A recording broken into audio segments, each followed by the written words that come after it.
Hello, Dr. Council, my fellow peers. My name is Eric Thibodeau, and today I have the pleasure of introducing a very, very important guest in the music industry.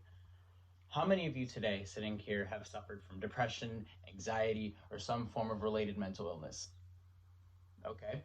Now, out of you guys raising your hands, keep them up if you have used any form of artistic expression, including music, painting, poetry, etc., as a way of outletting these emotions.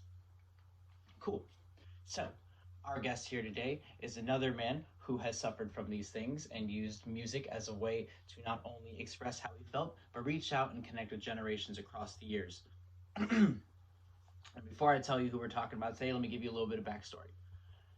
Born February 20th, 1967 in Aberdeen, Washington, our guest was born into a very, very toxic relationship between two consenting adults that led to him having a broken home.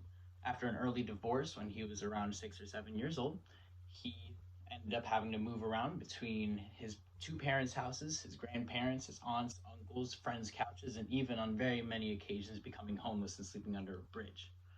What this did was to cause him to have what we know today and classify as depression and anxiety.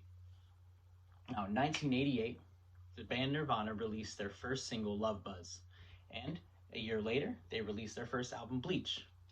Now, statistically, as of 2017, 7.1% of all American adults above the age of 18 have experienced at least one major depressive episode with a lasting impairment, and 18.1% of us suffer from anxiety. One of these adults is our guest. Now, the lyrics that our guest had written and used in his music were heavily centered around these issues, with songs such as Something in the Way, Heart Shaped Box, Polly, Smells Like Teen Spirit, and many more. Now, though he was hailed as the voice of our generation, he was never really accepting of that title. Officially, our guest was found to have committed suicide in April of 1944.